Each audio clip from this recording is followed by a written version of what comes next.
직전에 같은 건설회사에서 신축한 건물을 샘플로 보겠습니다. 먼저 건물 외부인데요.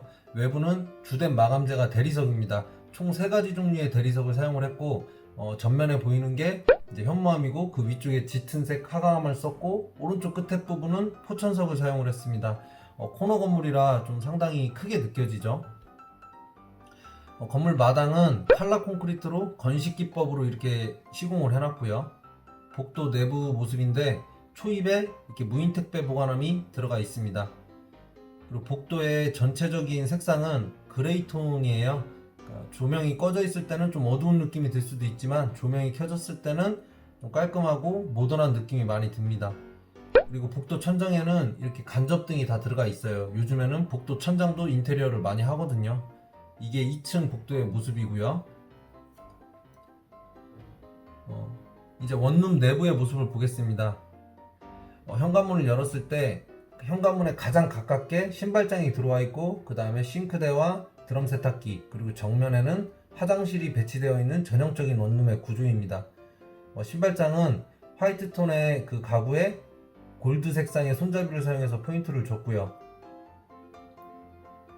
그리고 인덕션은 이제 2구짜리를 사용을 했습니다. 주방도 이렇게 타일로 깔끔하게 마감이 되어 있고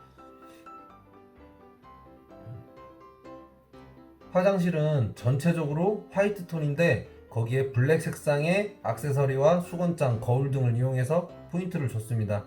좀 느낌이 강한 편이죠. 화장실 사이즈는 일반 원룸 화장실의 그 사이즈라고 생각을 하시면 되고요.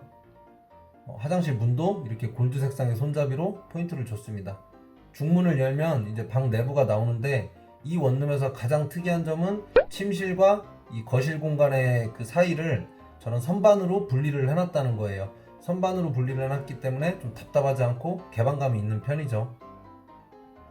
그리고 이쪽 한쪽 면으로는 가구들이 다 세팅이 되어 있는데 냉장고부터 밥솥장, 전자레인지장, 화장대, 옷장 이 순으로 들어가 있습니다. 여기는 좀 수납 공간이 많은 편이더라고요. 보니까 이 냉장고 위에도 수납 공간이 있고 그리고 이쪽 밥솥장 위에도 수납 공간이 이렇게 들어가 있습니다. 밥솥장은 꺼낼 수 있게끔 이렇게 슬라이드장으로 설치가 되어 있고 그 옆으로 화장대의 모습입니다. 화장대는 요즘에는 원룸에 많이 들어가는 편이에요. 이 여자분들이 좀 많이 좋아하시거든요. 그래서 이 화장대 위에는 이렇게 포인트 조명으로 이것도 마찬가지로 골드 색상입니다. 왼쪽 편에 이제 옷장이 이렇게 1200짜리 1.2m짜리 옷장이 들어와 있습니다. 그리고 이 원룸에서 좀 특이한 점이 원룸인데도 불구하고 이런 아트월을 설치를 해놨다는 거예요. 그 위로 이제 방 주 조명인데 이거는 가지등으로 포인트를 줬습니다. 자세히 볼게요. 밑에는 TV장이 들어가 있고요. 그리고 벽걸이로 TV가 설치되어 있고 이 벽면은 타일로 시공이 되어 있습니다. 안쪽에서 바라봤을 때 이 원룸의 모습입니다. 총 전체 평수가 한 6평 정도 되는 원룸인데 이 정도가 되면 그렇게 답답하지 않은 생활을 할 수가 있을 정도의 평형대라고 생각하시면 됩니다. 이번 매물의 도면입니다. 1층 평면도인데요. 이건 아직까지 이제 확정된 도면은 아닌데 가설계한 도면이라고 보시면 될 것 같습니다. 1층 평면도를 보시면 여기 이제 주차가 3대가 들어가고요. 그리고 안쪽에 근린생활시설이 하나가 들어갑니다. 한 12평에서 15평 정도 사이가 될 것 같아요. 건물의 주 출입구는 이 주차장과 이 옹벽 사이로 이렇게 들어가게 돼 있고 여기 이제 자동문이 들어오겠죠. 그래서 들어오면 여기 엘리베이터실이 있고요. 그리고 앞쪽으로 계단실이 있습니다. 근린생활시설의 화장실은 이 계단 밑에 공간을 이용해서 이렇게 들어갈 수 있게끔 설계를 하셨어요. 그리고 이제 2, 4층 주택 부분입니다. 원룸 3칸과 1.5로 한 칸이 들어가고요. 원룸 평형대는 대부분 6평 정도 되는 평형대입니다. 5.9평에서 6.1평 사이인데 그리고 7.5평은 1.5룸이라고 하기에는 좀 무리가 있지만 그래도 원룸보다는 확실히 더 비싼 임대가를 받을 수 있는 그런 평형대라고 볼 수 있습니다. 그리고 엘리베이터실 옆으로 이 각 방에 보일러실이 들어가 있고요. 2, 3, 4층은 이렇게 똑같이 올라오고요. 5층은 주인 세대가 들어갑니다. 오피스텔로 설계를 해놨고요. 방을 2개로 해놓고 복층으로 이렇게 설계를 해놨습니다. 위에 올라가면 이제 누다락이 있겠죠.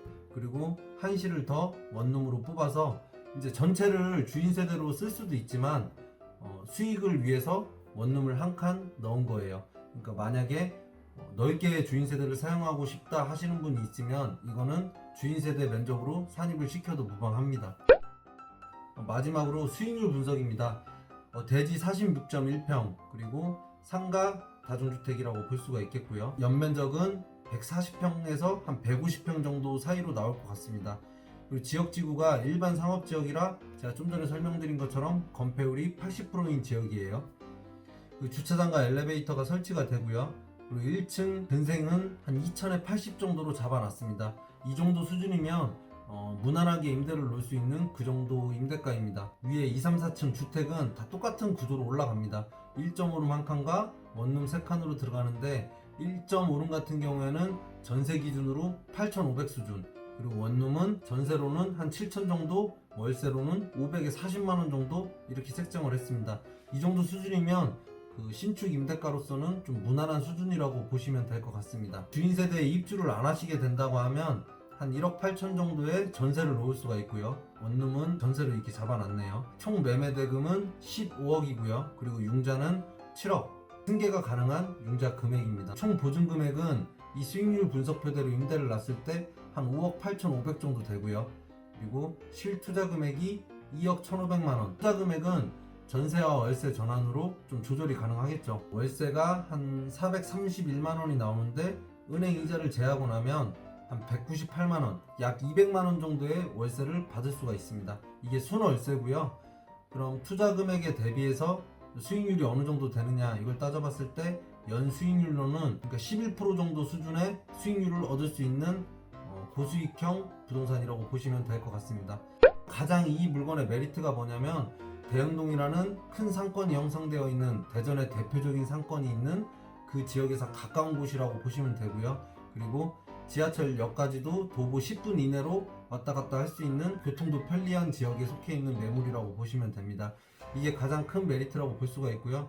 또 두 번째로 좋은 점은 시공하는 그 건설회사가 건물 내부에 신경을 많이 쓰는 그런 건설회사라 새로 신축했을 때 다른 건물들에 비해서 임대 경쟁력에서 상당히 우수할 것으로 예상이 됩니다. 이런 안정적인 수익형 부동산에 관심을 갖고 있는 분들이 이 영상을 참고를 하시면 좋을 것 같습니다. 오늘 촬영은 여기까지 마치겠습니다. 시청해주셔서 감사합니다.